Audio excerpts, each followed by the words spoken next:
নমস্কাৰ সকলোকে মোৰ চেনেললৈ স্বাগতম জনাইছোঁ। এখন মোৰ দাদাৰ ফাৰ্ম। ইয়াত 3টা মতা গাহৰি আছে, প্ৰায় 60 কেজি মানৰ। ইয়াত এজনীয়ে পোৱালি দিছে, প্ৰায় 20 দিনমান হৈছে। ইয়ৰ্কশ্বায়াৰ আৰু ক্ৰছ এখন হ'ব।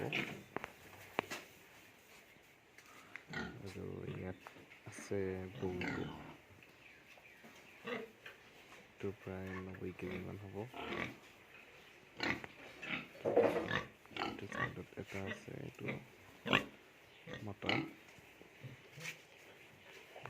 তাৰপৰা ইয়াত 15 দিন হৈছে। কাৰোবাক যদি পোৱালি লাগে কণ্টেক্ট কৰিব পাৰে। বাকী এখন এনেকৈ ধুনীয়াকৈ লাইট লগাই দিছে পোৱালিৰ কাৰণে।